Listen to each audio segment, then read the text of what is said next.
দেখা গেল ছেলে বাচ্চারা ঘুমিয়ে পড়ল, আর পাতিলের পানিগুলো ফেলে দিলেন, মহিলা ফেলে দিলেন। এই অবস্থা দেখে ওমর রাদিয়াল্লাহু আনহু দৌড় দিলেন বাড়িতে, খাদ্য ভাণ্ডার থেকে আটা, খেজুর, মিষ্টি দ্রব্য নিয়ে ভৃত্যকে, চাকরকে বললেন যে এগুলো আমার মাথায় উঠিয়ে দাও। চাকর বলছে যে হে আমিরুল মুমিনিন, আপনি অর্ধ পৃথিবীর শাসক, এই কাজটি করার জন্য তো আমরাই আছি, আপনার মাথাতে আমরা এই বোঝাটা তুলে দিতে পারি না, আমরা চাকরিই করব না, আমরা আপনার চাকরিই করতে পারবো না, এটা বহন করার জন্য আমরাই বেতনভোগী আছি, চাকর আছি, কোথায় নিয়ে যেতে হবে বলেন। ওমর রাদিয়াল্লাহু আনহু বললেন, হাসরের মাঠে কি তুমি আমার পাপের বোঝা মাথায় বহন করবে? না, তা তো করবো না, তাহলে এই বোঝা আমার মাথায় তুলে দিতে তোমাকে বাধ্য। এরপরে মাথায় নিয়ে তিনি রওনা দিলেন। রওনা দিয়ে যায় মাকে ডেকে বললেন যে এগুলো রুটি তৈরি করো, হালুয়া তৈরি করো, করে বাচ্চাদের খাওয়াও। যথারীতি খাওয়ানো হলো। খাওয়ানোর পরে ওই মহিলা এখন বলছে ওমর নাকি এই ভূখণ্ডের, এই আরব দেশের খলিফা, উনি তো আমাদের কোনো খোঁজ খবর নেন না, ওমর আমাদের কোনো খোঁজ খবর নেন না। ওমর যদি খলিফা না হয়ে আপনার মতো মানুষ যদি খলিফা হতো তাহলে আমাদের কত ভালো হতো। ওমর রাদিয়াল্লাহু আনহু একটু মুচকি হাসলেন আর মনে করলেন যে আমি একটু হলেও হক আদায় করতে পেরেছি। ওমর রাদিয়াল্লাহু আনহু বললেন, হে মা, তুমি এক কাজ করো, তুমি কালকে সকালে ওমরের দরবারে যাবে, যাই দেখবে আমিও সেখানে থাকবো। তাই কবি লিখেছেন, কাঁদিতেছে আর দুঃখিনী মাতা, ছেলেরে ভুলাতে হয়, কাঁদিতেছে আর দুঃখিনী মাতা, ছেলেরে ভুলাতে হয়, উনুনে শূন্য হাড়ি চড়াইয়া কাঁদিয়া আকুলে চায়। যথারীতি সকালে যখন গেলেন, যাওয়ার পরে বললেন যে ওমর কোনটা? 3-4টা বাচ্চা সঙ্গে নিয়ে যায়, বলছে যে ওমর কোথায়? এরকম বড় অনেক মানুষ তার সামনে বসা, তিনি বক্তৃতা দিচ্ছিলেন, মদিনা মসজিদের সংসদে বসে বক্তৃতা দিচ্ছিলেন একটা উঁচু জায়গায়। মহিলা বলছে যে ওমর কোনটা? ওমর? মানুষেরা বলেন ওই যে কথা বলছে ওটাই হচ্ছে ওমর। মহিলা ভালো করে দেখলেন, এই মানুষটি তো কালকে আমার মাথায় করে খাদ্যদ্রব্য পৌঁছে দিয়েছে, এই মানুষটি, আমি ওমরের বিরুদ্ধে তো অনেক কথা বলেছি। থরথরকে কাঁপছে মহিলা যে আমি কি বলেছি, আর আজকে আমাকে কি জন্য বা ডেকে পাঠাচ্ছে, কি বা আমাকে সাজা দিবে। তাই সে থরথরকে কাঁপছে। ওমর রাদিয়াল্লাহু আনহু বুঝতে পেরে মহিলাকে ডাক দিলেন এবং বিধবা ভাতা তার দেওয়ার ব্যবস্থা করলেন, যে সপ্তাহ অন্তর এসে তুমি এখান থেকে ভাতা নিয়ে যাবে। সেই ওমর রাদিয়াল্লাহু আনহু, যাকে বলা হয়েছে অর্ধ পৃথিবীর করেছে শাসন ধুলার তখ্তে বসি, অর্ধ পৃথিবী করেছে শাসন ধুলার তখ্তে বসি, খেজুর পাতার প্রাসাদ তাহার বারে রেখেছে খুশি। তিনি জেরুজালেম, প্যালেস্টাইনে তিনি যাচ্ছেন, সফরে যাচ্ছেন। সেখানে যেতে একটা উট বহন করছে, ওমর রাদিয়াল্লাহু আনহু উটের উপরে বসে আছেন, আর ভৃত্য গোলাম উটের দড়ি ধরে টেনে নিয়ে যাচ্ছে। কিছুক্ষণ পরে ওমর রাদিয়াল্লাহু আনহু চিন্তা করলেন, সেও মানুষ, আমিও তো মানুষ, এই তপ্ত মরুভূমি কাঠফাটা রোদের মধ্যে আমি ওমর উটের পিঠে বসে থাকবো আর ভৃত্য চালাবেও রশি ধরে তপ্ত বালির উপর দিয়ে হেঁটে যাবে না, এটা হয় না। এইভাবে তখন নেমে আসলেন, নেমে এসে পালাক্রমে তখন সে ভৃত্য, সে গোলামও চড়ে উটের পিঠে, আবার ওমর রাদিয়াল্লাহু আনহু রশি ধরে নিয়ে যায়। আবার কিছু দূর যাওয়ার পরে ওমর আবার উপরে চড়ে, ও ভৃত্য আবার এইভাবে টেনে নিয়ে যায়। তাই কবি নজরুল ইসলাম লিখেছেন, ভৃত্য চড়িল উটের পিঠে, ওমর ধরিল রশি, মানুষে স্বর্গে তুলিয়া ধরিয়া ধুলাই নামিল শশী। শশী মানে চাঁদ, চাঁদের সঙ্গে তুলনা করেছে। তারপরে যখন জেরুজালেম, প্যালেস্টাইন, ফিলিস্তিন যখন তিনি পৌঁছে যাবেন, তখন ওমর রাদিয়াল্লাহু আনহুর দড়ি ধরে টেনে নিয়ে যাওয়ার পালা। খ্রিস্টানি কায়দায় বা আমরাও তো বুঝতে পারবো, যিনি উঠের উপরে বসে আছেন তিনিই তো আমিরুল মুমিনিন হবেন, অর্ধ পৃথিবীর খলিফা তিনিই তো হবেন। তাই তাকে ফুলমাল্লা দেওয়ার জন্য, তাই তাকে উপঢৌকন দেওয়ার জন্য, ফুলের মালা দেওয়ার জন্য, আলিঙ্গন, স্বাগতম, ইস্তেকবাল করার জন্য সবাই সামনে আসতেছে। এসে যে চাকর বসে আছে আর ওমর রাদিয়াল্লাহু আনহু রশি ধরে টেনে নিয়ে যাচ্ছে, ওই চাকরের গলাতে ফুলমাল্য দেওয়ার প্রসেস করছে। কিন্তু চাকর বললেন যে না, আমি তো আমিরুল মুমিনিন নয়, ওই যিনি টেনে নিয়ে যাচ্ছেন ঘোড়া উনি আমিরুল মুমিনিন। এটা কি করে সম্ভব? উনি বললেন, ইসলামের জন্য যারা কোরআনের আদর্শ মানে, ইসলামকে ভালোবাসে, এটাই তাদের জন্য সম্ভব। এইভাবে আমরা মদিনার থেকে পালাক্রমে উঠে চড়ে এইভাবে আমরা চলে আসছি। এই আদর্শ দেখে জেরুজালেম, প্যালেস্টাইনের খ্রিস্টানেরা মুসলমান হয়ে গেল। পড়ুন সুবহানাল্লাহি ওয়া বিহামদিহি সুবহানাল্লাহিল আযীম। তিনি ছিলেন আমির, তিনি ছিলেন নেতা। কিন্তু আমাদের নেতা কেমন? আমাদের নেতা কেমন? আমাদের নেতা কীরকম? এই ফ্যাসিস্ট সরকারের একজন এমপি দাঁড়ায়ছে, আমি নাম বলছি না, এই বগুড়ার অধিকার ঘটনা। বিশাল বড় অফিস তৈরি করেছে, এমপি পদে দাঁড়িয়েছে।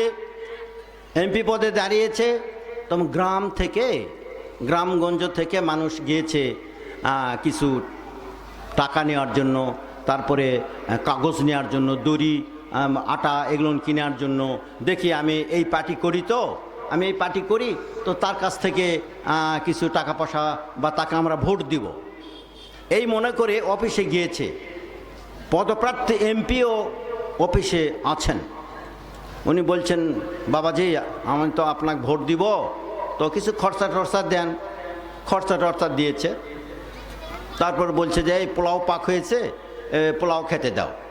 গ্রামের সহজ সরল মানুষ, গ্রামের সহজ সরল মানুষ, কৃষক মানুষ পোলাও খেয়েছে। এরপরে একটা 7 আপ দিয়েছে, 7 আপ। তখনকার 7 আপে ফান্টা, কোকা কোলা এভাবে প্যারেক মারতে হতো। প্যারেক মারলে ফোঁ করে শব্দ হতো। কি ভাই হতো? হতো কি এভাবে লোহার কট ছিল, একটা লোহার প্যারেক মারলে, এভাবে প্যারেক মারলে ফোঁ করে বোমা সাপের মতন শব্দ হতো। তখন এটা কোনো দিন ওই গ্রামের মানুষ খায় নাই, দেখে নাই। গ্রামের কৃষক মানুষ, সাদাসিধা মানুষ, তখন সবাই ওই পাইপ দিয়ে খাচ্ছে। তখন ওই গ্রামের সরল সাদা মানুষ ওই চুকুত চাপুত করে খাচ্ছে। খাই ভালোই লাগলো, পোলা খাইছে, তারপরে 7 আপ খাইছে, ফান্টা, কোকা কোলা এগুলো ধরনের খেয়েছে। খেয়ার পরে চলে আসছে। তারপরে এমপি হয়েও গেছে, ভোটে এমপি হয়ে গেছে। চুরি করে, তো ভোট তো চুরি করে হয়। চুরি করে এমপি যখন হয়ে গেছে, তারপরে যাক, যখন আমরা আসছি তখন আরেকবার দেখা করে যাই। নওগাঁ যখন আসছে আরেকবার দেখা করি। তখন অফিসে আবার গিয়েছে। অফিসে যায় মনে করছে যে ওই যে একটা ফোঁস খাবার দিছিল, গ্রামের মানুষ তো নাম জানে না, ওই একটা ফোঁস খাবার দিছিল, ওটা কি আবার পাওয়া যাবে নাকি দেখি তো, ভোটের আগে তো পাওয়া গিয়েছিল, আবার যদি দেয় তো একটা খাবো।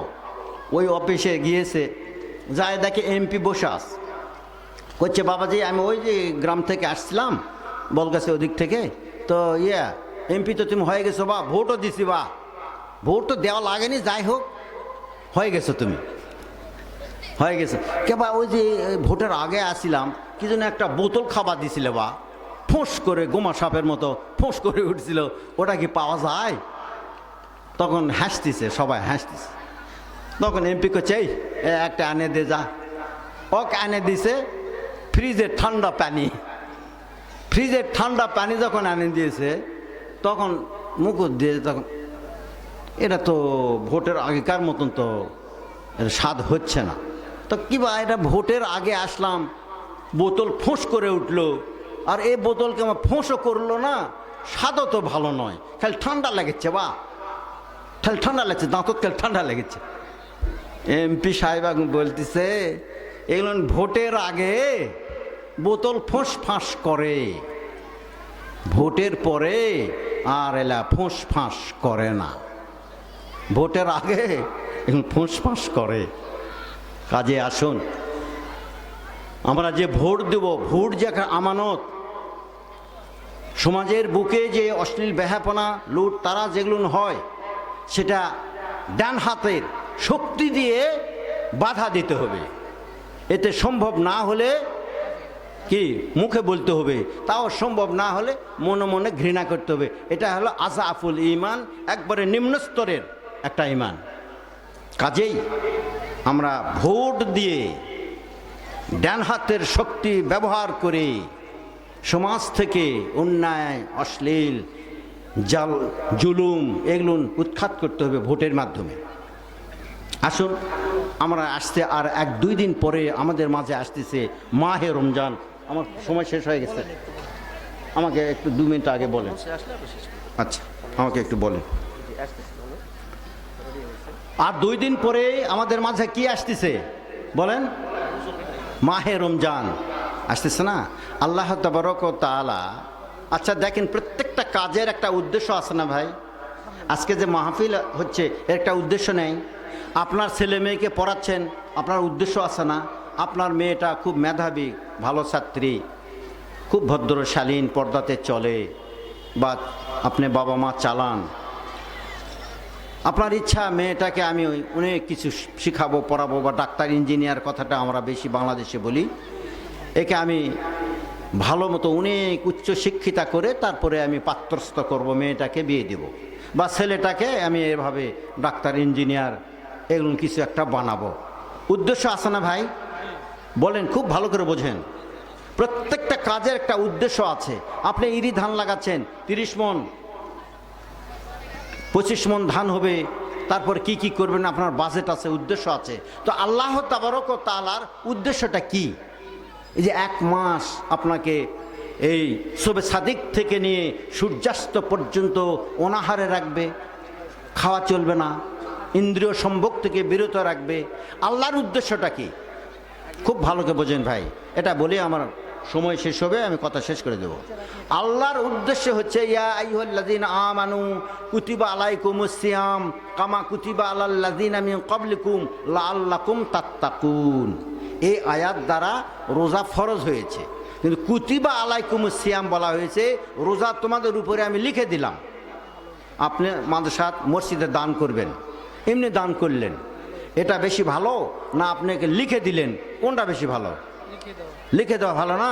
সেই জন্য কুতিবা, কাতাবা, ইয়াক্তাবু মানে লিখে দেওয়া। আল্লাহ তাবারক ওয়া তাআলা এখানে ফরজ শব্দ ব্যবহার না করে তিনি কুতিবা লিখেছেন, ফরজের চেয়েও এটা আরো শক্তিশালী। আমরা বলি ফরজ করেছেন, কিন্তু এখানে কুতিবা আমি লিখে দিয়েছি। আল্লাহর উদ্দেশ্য কি? আল্লাহর উদ্দেশ্য লাআল্লাকুম তাত্তাকুন, তোমরা রোজা থেকে মুত্তাকি হবে। বাবা মাকে জিজ্ঞাসা করা হলে বাবা মা বলবে যে তুমি আমার মুখ উজ্জ্বল করবে, তুমি ডাক্তার বা ইঞ্জিনিয়ার হয়ে আমার সামনে আসলে আমি খুশি হয়ে যাব। আর আল্লাহ পাক বলছেন তুমি 1 মাস রোজা থেকে তুমি যদি মুত্তাকি হয়ে যাও, আমি আল্লাহ খুশি হয়ে যাব। পড়ুন সুবহানাল্লাহ। মুত্তাকি শব্দের অর্থ আল্লাহকে ভয় করা। দেখেন, অনেক মানুষ আছে এই বদল গেছে, আসে হোটেলে ভাত খায়, মুড়ি টুড়ি খায়, খায় বাড়ির যায়, এভাবে পেট নাড়ে আর বলে যে আজকে রোজাটা ভালোই হচ্ছে। ভালোই তো হবে, দুপুরে ভাত খাইছে।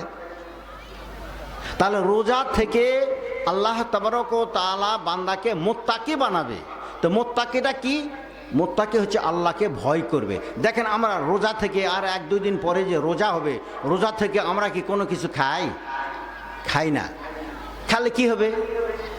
আমরা বলবো যে খেলে রোজা হবে না, কিন্তু না, যদি আমরা রোজা থেকে কোনো কিছু খাই আল্লাহ দেখে ফেলবে।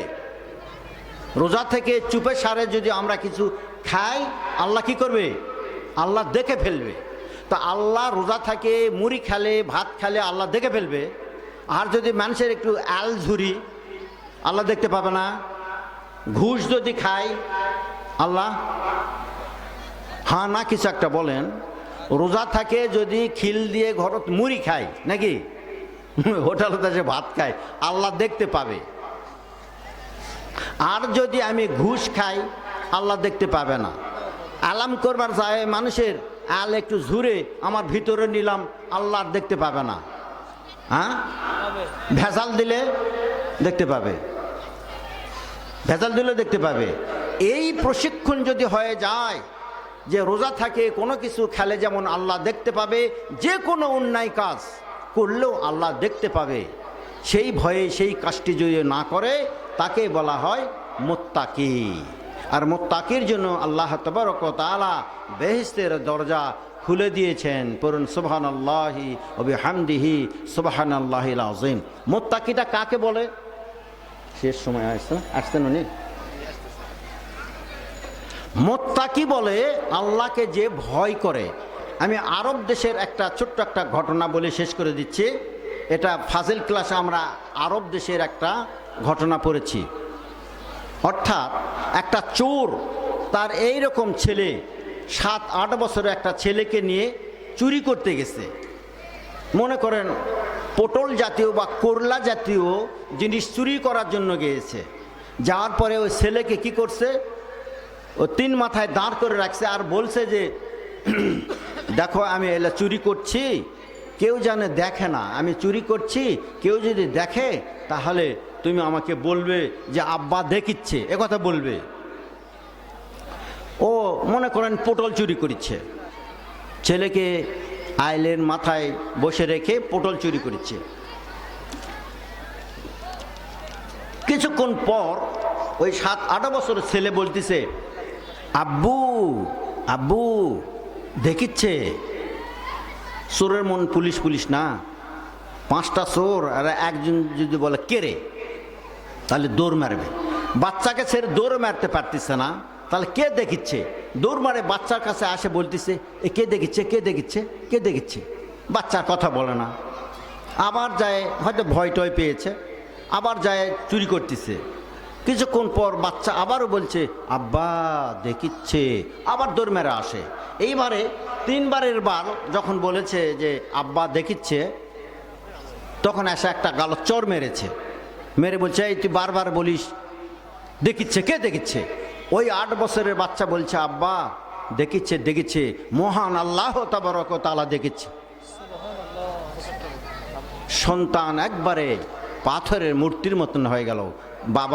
বাবা পাথরের মূর্তির মতো হয়ে গেল সন্তানের কথা শুনে। সত্যিই তো আল্লাহ দেখিচ্ছে। আমার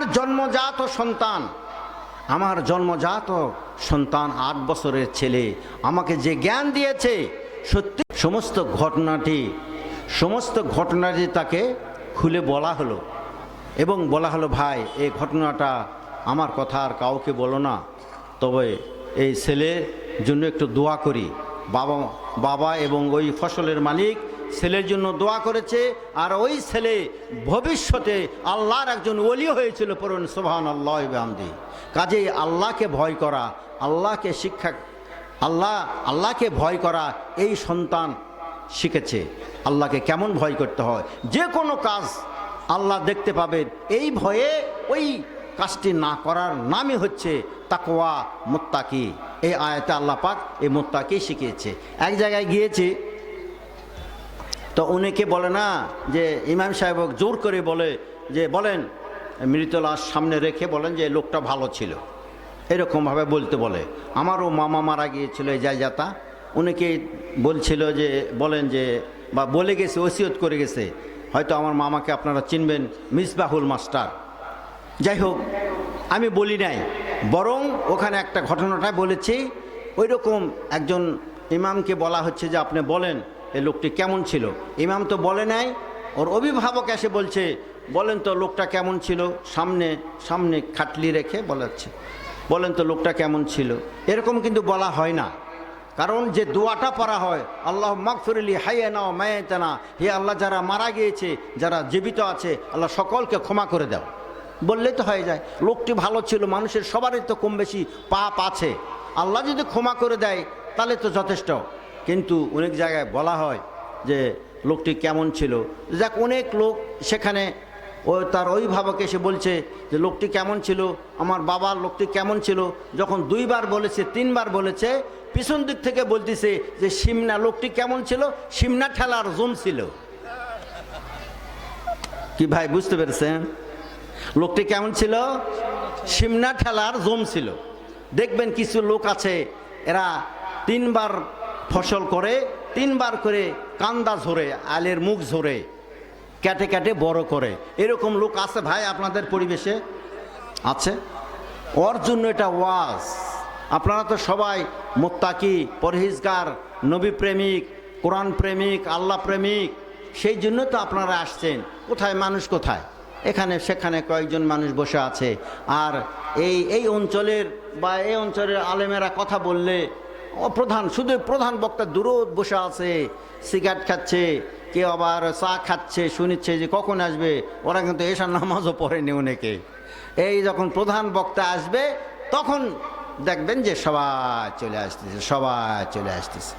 যতক্ষণ না পর্যন্ত ভালো মানুষ না হয়েছে, ভালো মানুষ, নেককার, মুত্তাকি, পরহেজগার মানুষ যতক্ষণ না পর্যন্ত তৈরি না হয়েছে, তখন কখনোই ইসলাম কায়েম হবে না, সমাজে শান্তি আসবে না।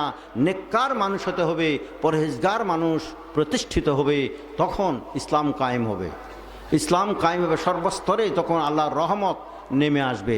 আপনারা ভাই বিচ্ছিন্ন বিক্ষিপ্তভাবে দূরে বসে আছেন, দেখতেও ভালো লাগছে না। আর আমি যদি বলি আপনাদেরকে হয়তো খারাপ লাগবে। কাজে আসুন, যারা ভালো ছাত্র, আমি একজন শিক্ষক হিসাবে বলছি, যারা ভালো ছাত্র তারা প্রথমে আসে না, প্রথম বেঞ্চে বসে ভাই, তা না? আপনারা তো ছাত্র ছিলেন। যারা ভালো ছাত্র তারা কি করে? প্রথম বেঞ্চে বসে, স্যার আমাকে পড়া ধরবে, স্যার আমাকে পড়া ধরবে, আমি কষ্ট করে রাত জেগে পড়া করে আসছি, স্যারের সামনে আমি ধন্যবাদ পাবো, বাহাবা পাবো, স্যাররা আমাকে ভালোবাসবে, আমার রোল 1-2 হবে। সেই জন্য ভালো ছাত্ররা বেঞ্চের সামনে বসে। আমিও মনে করি যারা ভালো মুসল্লি, যারা ভালো মুসল্লি তিনারা আগে আসছেন, আসে আপনারা সবাই কথাগুলো শুনছেন, আপনারা শুনবেন। আমি অনেকক্ষণ কথা বললাম, প্রায় 1.5 ঘন্টা কথা বললাম। আচ্ছা, একটা বস্তাতে যখন গম, আটা, ধান, চাল রাখা হয়, সরিষা রাখা হয়, বস্তাটা যখন ভর্তি হয়ে যায় তখন কি করে? ওই 2টা যুবক বস্তা ধরে 2টা ঠেকনা দেয়, দেয় না? একবারে সহজ সরল কথা। বস্তাটা কানি ধরে 2টা ঠেকনা দেয়, ঝাঁকি টাকি দেয়, দিলে আরও 5 সের ধরে। তো অনুরূপভাবে মাগরিবের পর থেকে অনেক আপনাদের বস্তা ভর্তি হয়ে গেছে, আপনাদের যে সোনার থালা বস্তা এটা ভর্তি হয়ে গেছে। এখন আপনারা একটু যদি সামনে আসেন, একটু ঝাঁকে ঝুঁকে বসেন, ঘুমটাও ভেঙে যাবে, আর সামনে এসে বসলে ভালোও লাগবে, সুন্দর লাগবে। যখন একটা পাখি বা মুরগি ডিমে তা দেয়, পাখার বাহিরে যদি ডিমগুলো থাকে তাহলে ওই ডিম থেকে কি বাচ্চা উঠবে বলেন? হাদিসে আছে, যেখানে কোরআন ও হাদিসের আলোচনা হয় সেখানে অগণিত ফেরেশতা কি নূরের পাখা দিয়ে ওই জায়গাটাকে বেষ্টন করে রাখে। তো পাখার বাহিরে যদি কেউ থাকে ভাই, পাখার বাহিরে যদি থাকে, দেখবেন মুরগি বা পাখি ওই ডিমগুলোকে টেনে ঠিক পলকের পাখার নিচে রাখে, রহমতের ভিতর সেই ডিম থেকে বাচ্চা ফুটবে। পলকের বাহিরে যদি কোনো ডিম থাকে সেখান থেকে কিন্তু বাচ্চা ফুটবে না। কাজে আসুন, আমি আপনাদের অনুরোধ করব এলাকার মানুষ হিসাবে, যিনারা দূরে বসে আছেন আপনারা আসেন, একটু নিকটে এসে বসে, ভালো লাগবে, খুবই সুন্দর লাগবে। আমি আপনাদের অত জোর দিয়ে বলতে পারবো না, স্বেচ্ছায় আপনারা একটু সামনের দিকে এসে বসেন। আপনারা ভালো মুসল্লি, আমি বিশ্বাস করি। আপনারা আগেই আসছেন, আগে এসে বসেছেন, অত্যন্ত তন্ময়ভাবে কথাগুলো শুনছেন। আমি কোনো সুর করে ওয়াজ করা জানিও না, পারিও না। সহজ সরলভাবে ক্লাসে যেমন ছাত্রছাত্রীরা পড়ায় সেইভাবে আমি বুঝালাম, বললাম। আল্লাহ তাবারক ওয়া তাআলা যতটুকু বললাম আপনারা শুনলেন, এর উপরে আমল করার জন্য সকলকে আল্লাহ পাক তৌফিক দান করুন। পড়ুন আমিন। ওয়া আখিরু দাওয়ানা আনিল হামদুলিল্লাহি রাব্বিল আলামিন।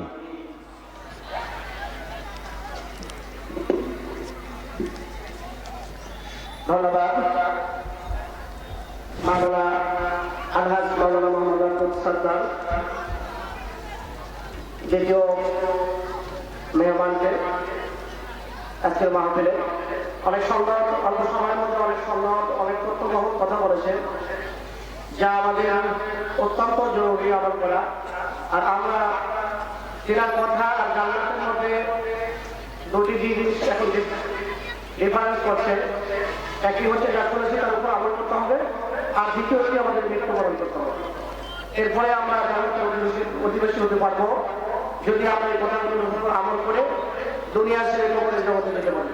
আল্লাহ তাআলা আমাদের সকলকে আমল করার তৌফিক দান করুন। সাল্লাল্লাহু আলাইহি।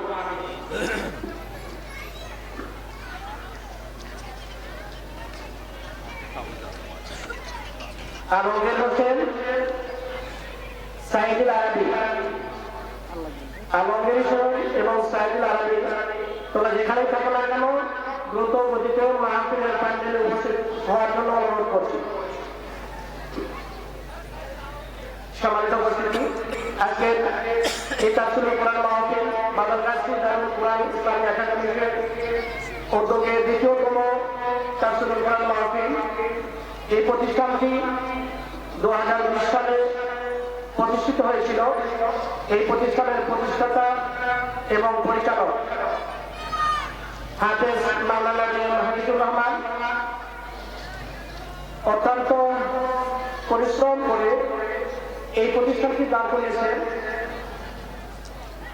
এই প্রতিষ্ঠানটির সাফল্য হচ্ছে, আপনার শুনে খুশি হবেন, এই প্রতিষ্ঠানটি পরিচালিত হয় নুরানি তালিমুল কোরআন বোর্ড, চট্টগ্রাম, বাংলাদেশ। প্রধান কার্যালয় দারুল উলুম মাইনুল ইসলাম, হাটহাজারী মাদ্রাসা, চট্টগ্রাম। এই মাদ্রাসাটির অধীনে এই নুরানি তালিমুল কোরআন বোর্ড অধীনে মাদ্রাসাটি পরিচালিত হচ্ছে। নার্সারি থেকে তৃতীয় শ্রেণী পর্যন্ত এই বোর্ডের অধীনে, এবং এরপরেও পঞ্চম শ্রেণী পর্যন্ত আপাতত ক্লাস চলছে। 2024 সালে তৃতীয় শ্রেণীতে বোর্ড পরীক্ষায় নুরানি তালিমুল কোরআন বোর্ডের অধীনে এই মাদ্রাসাটি থেকে 34 জন শিক্ষার্থী পরীক্ষা দিয়েছিল। আপনারা শুনে খুশি হবেন যে 24 জন কৃতকার্য হয়েছে, সফলতা অর্জন করেছে। এই 24 জনের মধ্যে 8 জন পাইছে এ গ্রেড এবং বাকি 16 জন A+ পেয়েছে। আজকে এই 16 জনকে বোর্ড থেকে, প্রতিষ্ঠানের পক্ষ থেকে নয়, সরাসরি বোর্ড থেকে এই A+ পাওয়া ছাত্রছাত্রীদেরকে পুরস্কৃত করা হবে। আমি তাদের নাম বলছি, যে সকল শিক্ষার্থীরা A+ পেয়েছে আমি তাদের নাম বলছি। মেহেরবানি করে দ্রুত গতিতে প্যান্ডেলের পশ্চিম পাশে আসে তাদেরকে অবস্থান করার জন্য অনুরোধ করছি। মোহাম্মদ সিয়াম হোসেন, পিতা মোহাম্মদ ফেরদৌস সরদার। মোহাম্মদ হাবিবা আক্তার, পিতা মোহাম্মদ সাইফুল ইসলাম। সুরাইয়া, পিতা মোহাম্মদ সিদ্দিক হোসেন। তাবির বিন আশেক, পিতা মোহাম্মদ বিন আশেক রানী।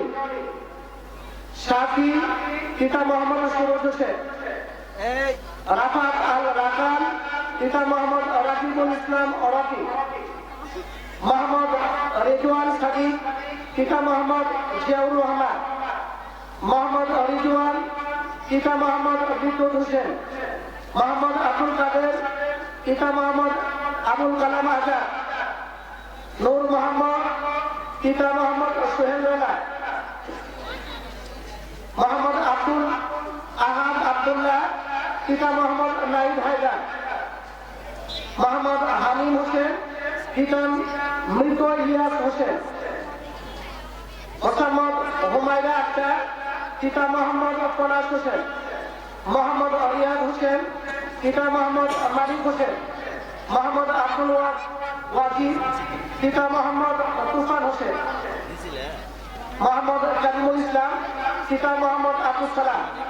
এই 16 জন শিক্ষার্থী 2024 সালে বোর্ড পরীক্ষায় A+ পেয়েছে। তাদেরকে মঞ্চের পাশে অবস্থান করার জন্য বিনয়ের সাথে নিয়মিতভাবে অনুরোধ করছি আমরা তোমাদেরকে